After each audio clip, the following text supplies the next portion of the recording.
Alright, here we go. I got the airbox out. This is the inside, mounts against the carburetors. This is the outside. In order to change the air filters, these 4 bolts have to come out of the carburetor and then take it off as I've got it here. Take this bolt out that connects the two together and lift it off. Now for a GT6, these are way oversized. You can buy them off the shelf. However, GT6 ones are a little smaller, a little thinner. And so, what I plan on doing to make it easier to change them, for one, this mounting plate that goes on the carburetors will stay in place. However, it will be this that goes on the carburetors, and then you can slip the filters in, hold them in place somehow, little clips or something, and then this plate will go on, and it'll be held on by probably 2 bolts, maybe 4. I haven't figured that part out yet. And so far, this is the piece that I've got. I'll show you how I made all of this.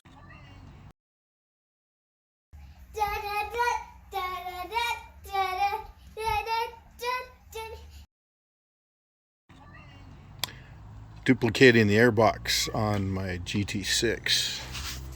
However, it is got a radius of 7 and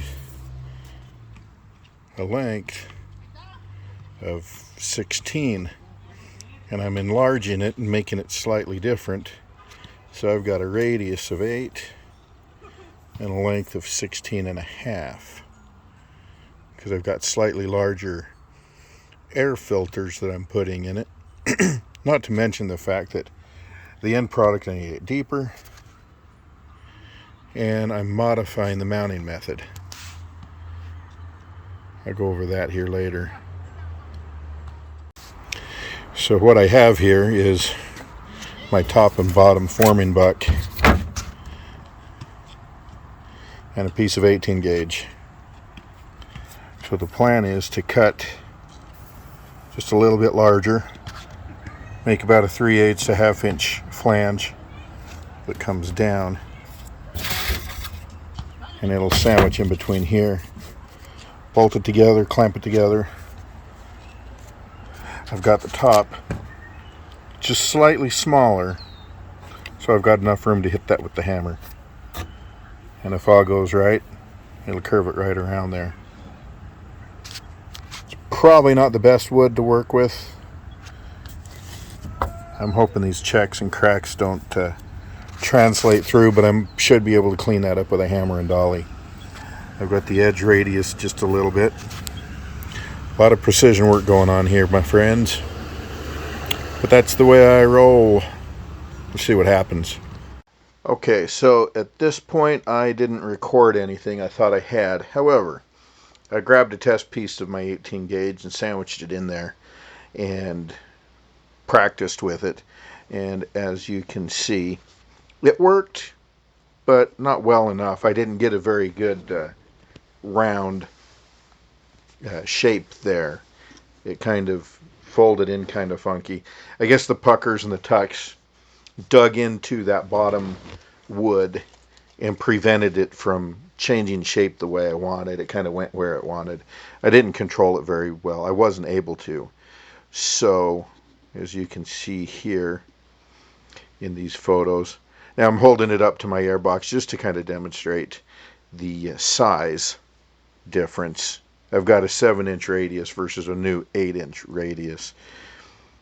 And here I'm just holding the piece to the side. You can see it's kind of a little bit funky looking. Of course, some of that is from the shrink, so the tipped edge is different heights at the different portions there.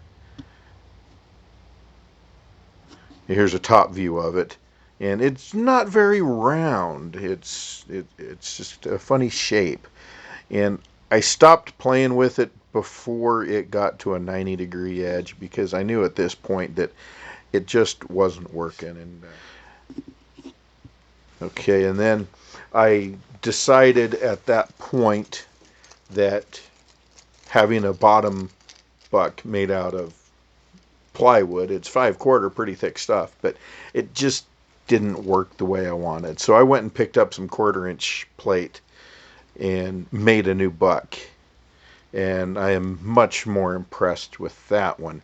So here we have the test piece and my brand new buck. I haven't done anything with it just yet. Alright, and at this point I clamped obviously the old test piece onto the new buck, and it worked a lot better. And there you go. You can see how much better it actually turned out.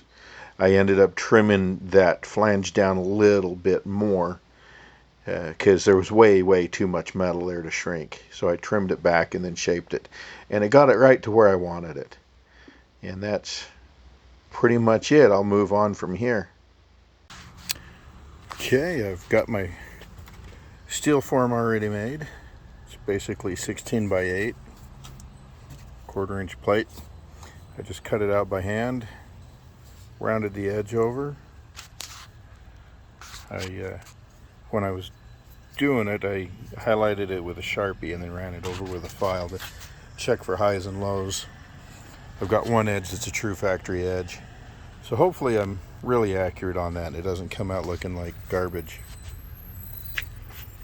I've started laying out my steel. I've got a 3/8-inch lip, and then I'll draw the 8-inch oval in here and trim it out.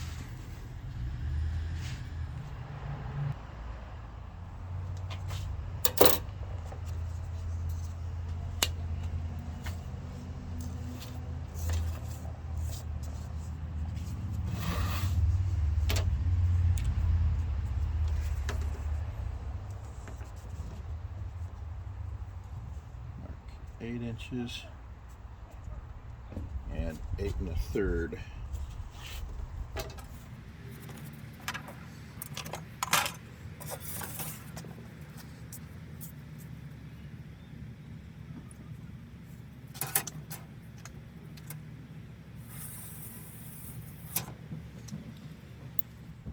Don't work smart, work hard.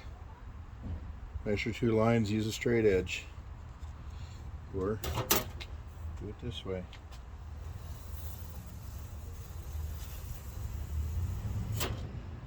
Oh, I didn't compensate for that line.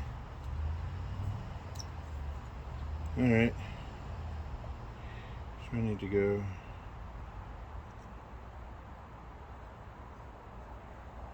another 3/8 and ignore that other line. Okay. My brain is just playing tricks on me today. Work all day, it doesn't want to math.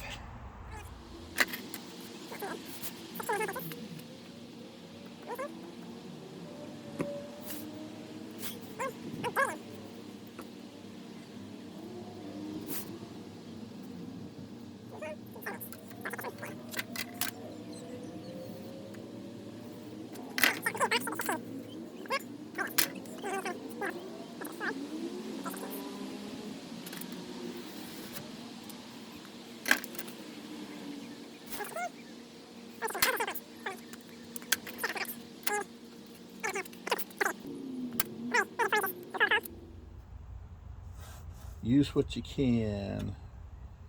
I always threaten to buy a compass, but I don't use them very often. So when I need jobs like this, obviously I don't have one. And what did I do wrong? Again, I measured from the wrong spot, I think. Oh.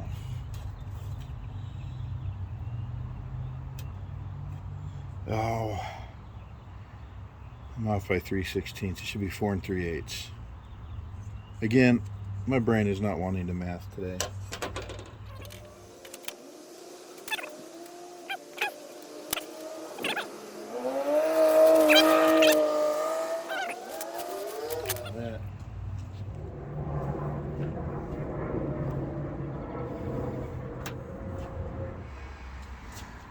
Okay, now I'm getting ready for some noise, so protective gear on. Need the pencil. Silly pencil. I did forget one thing. I forgot to draw the outer line.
There we go, 18 gauge.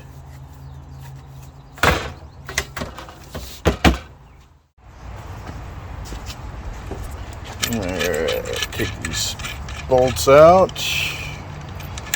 Drill holes in the same place on my metal.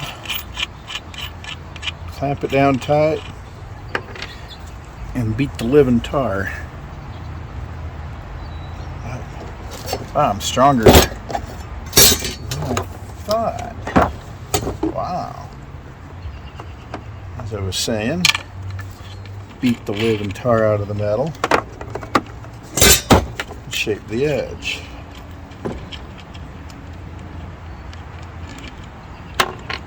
So, let's go.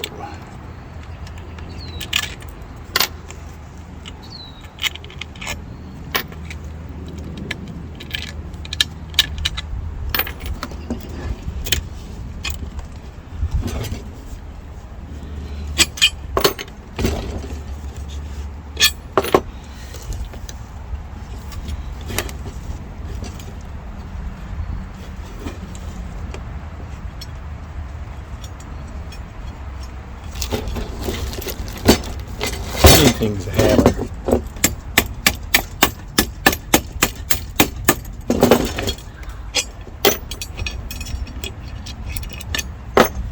All right. Now,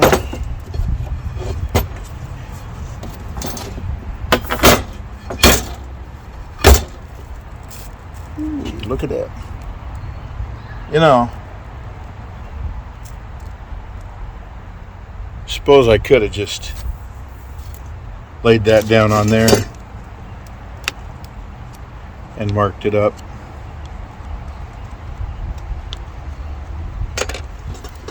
But that would have been too easy.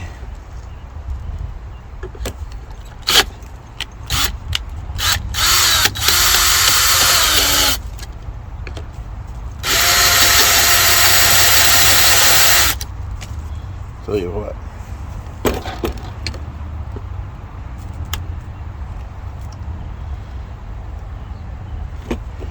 Let's just dimple them.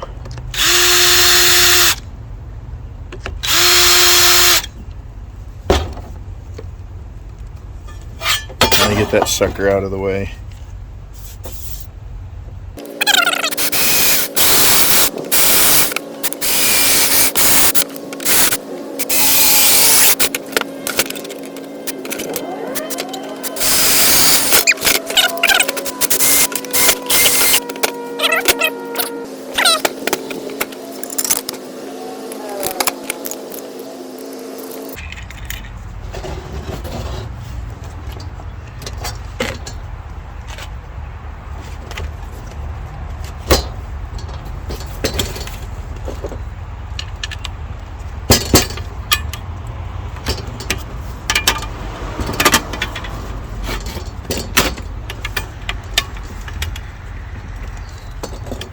Hammer time.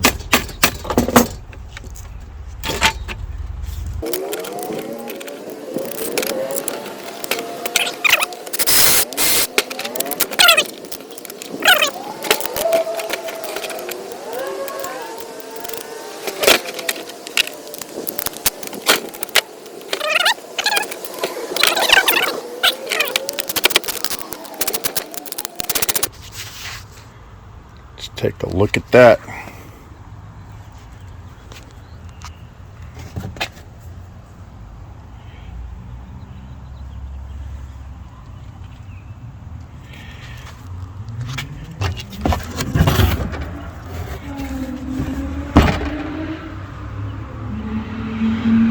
There we go. The next step, making some noise. Here we go. By we, I mean me. But you're welcome to tag along for the ride if you've already stuck it out this long. Anyway, got it clamped up. Start hammer forming that over.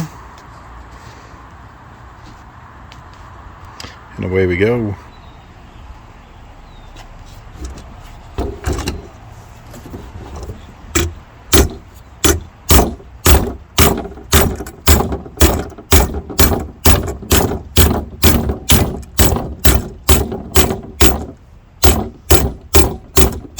Don't hit your clamps with your hammer. That's probably not a good idea.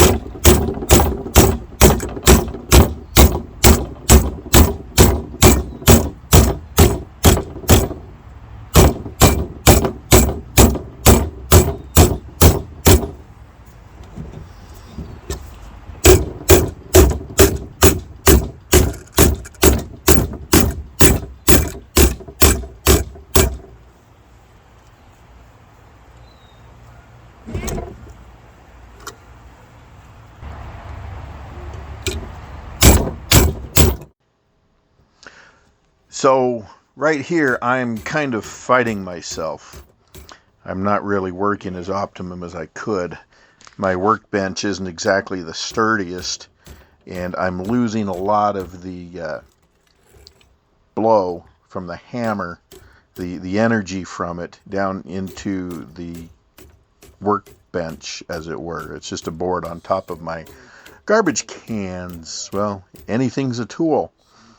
But later on, I moved to a more solid workbench, and the work progressed much quicker. But anyway, let's move on.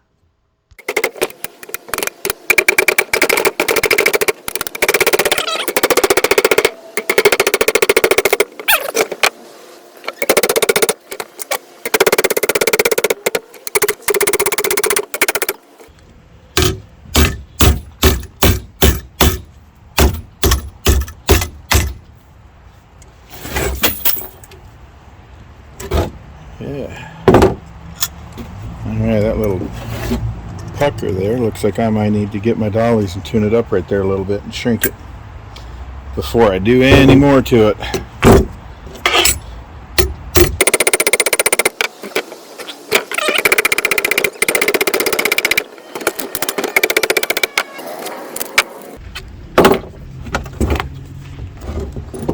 Alright, let's see what I can get out of this one.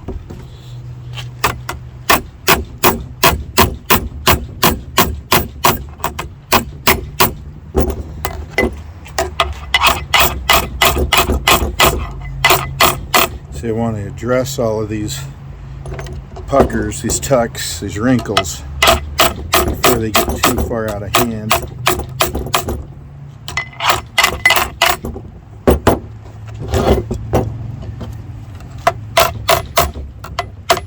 Let those finish shrinking to where they are. And then I can continue.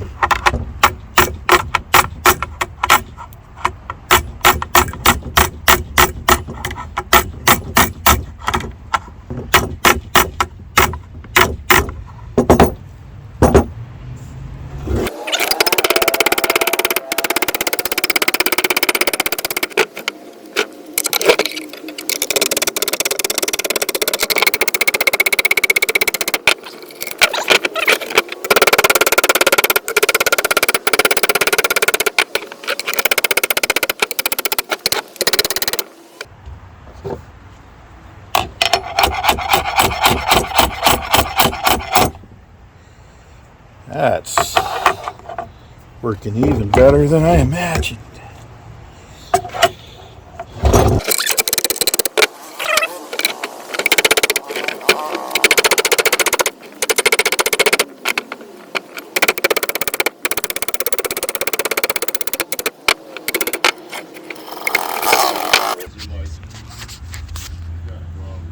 Well, there we go. I'm only just a couple minutes in, and I've pretty much got it right where I want it.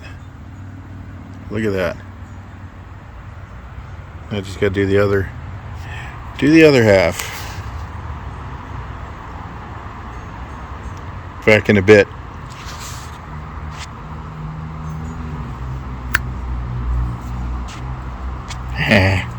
That's too cliche anymore.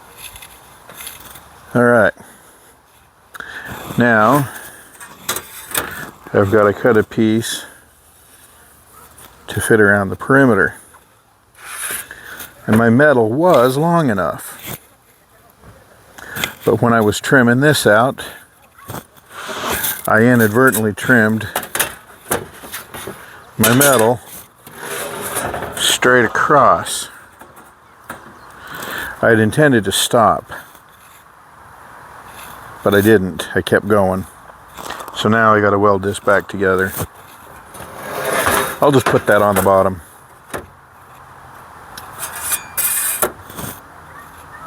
So anyway, I need to cut this, weld it, and then weld it to this.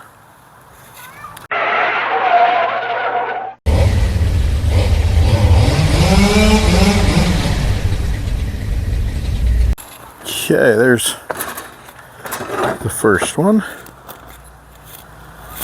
I won't bore you with cutting the other one, but I want it as flat as possible. But this is my factory edge. I don't have any fancy tools, so I want to keep a good flat edge.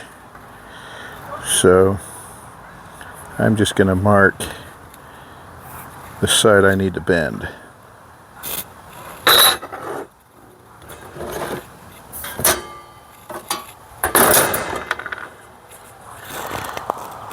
Inch and a quarter.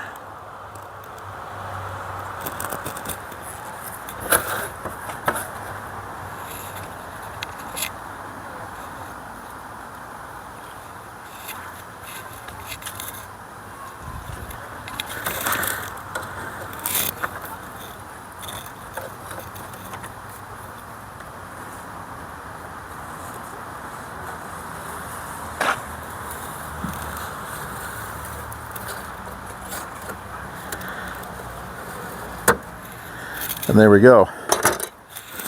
Here's my bend line. Now I just need to cut another length of it, and I need about 48 inches of perimeter for that.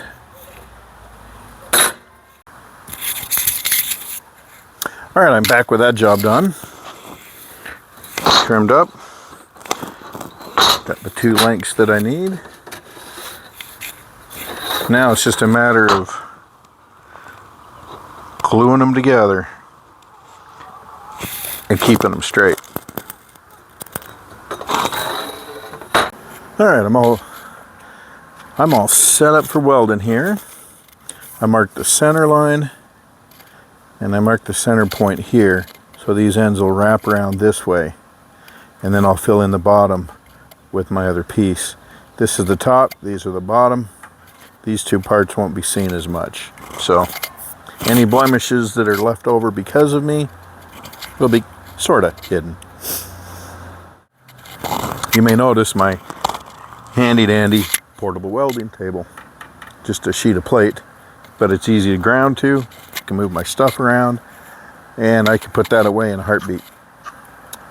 So anyway, let's slap a couple tacks on here and see what happens.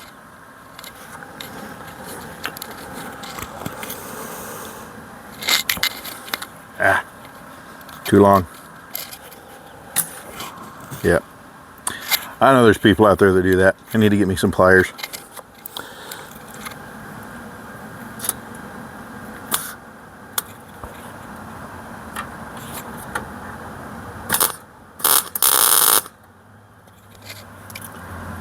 Yeah.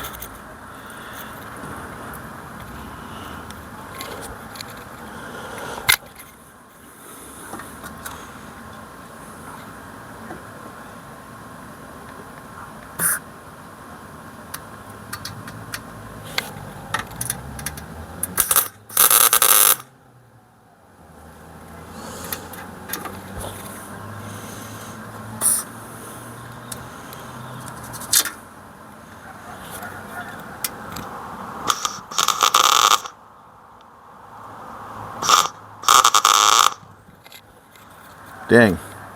Got a little volcano erupted there. Let's see what this looks like.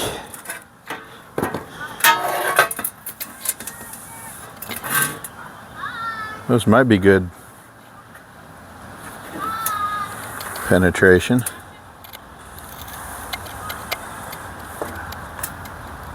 Huh. I might be getting good after all.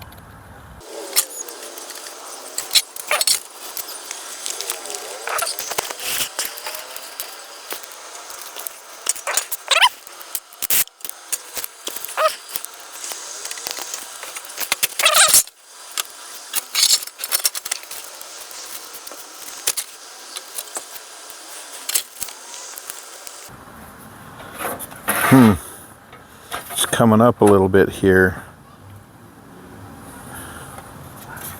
And down a little here. I must have it skewed. Well, it might be enough to hold it, and then I can come back and grind those off and try again.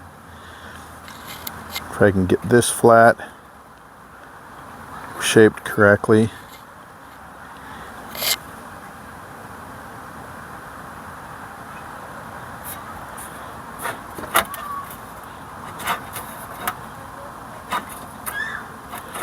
Maybe I can take it off now, shape it around my form.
This whole lip is kind of uneven, mostly on the ends where it shrunk. But I need to get it flat as possible, which means scribing a line at the same height all the way around. So this is what I came up with. Just used my flat plate here. Took the blade out of one of those snap knives that you get for cheap at Harbor Freight. Those are handy.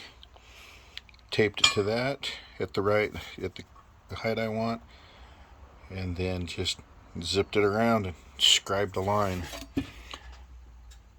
See if it'll focus on it. Come on. Focus, Daniel-san.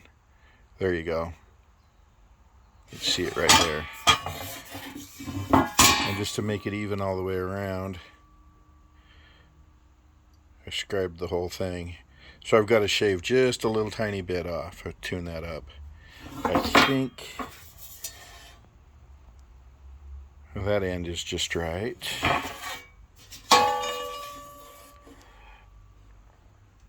I think this end is just a tad low, but I can handle that. So I'll work with that. Okay, I got that trimmed down, and the way I trimmed it, I just barely left the scribe mark. And I spot welded it off camera, obviously. A little bit of a gap there, MIG welding. So apparently with TIG welding, were I to be doing that, I'd want that nice and tight. But I'm MIG welding. I just did a spot weld. I lined it all up, and I just worked my way around, making sure everything was flush. I did a tack weld, and then hit it with hammer and dolly to line it up, and moved on around, did it all the way around. A few spots like this that still need to be lined up, but they're obviously not welded, so I'll get those when I do them. But there we go. So far so good. Alright, this is the finished product as of now. I welded it and worked it and have it fairly smooth all the way around. I mean, you can see a few low spots here, but I think I'm happy with those. I did some hammer and dolly and filing, and I might be able to raise those a little bit more if I want, but for the most part I got it to where I like it. I still need to drill some holes there to mate it up to the carburetors, but I've got to make one more of these that either slips inside this or this slips inside the other one. And I may make the other one and then determine which one I want on the inside, or which one I want on the outside. So for now, I'm going to call out a video, and I will show you the rest of it later, when I get the rest of it later. Thanks for watching.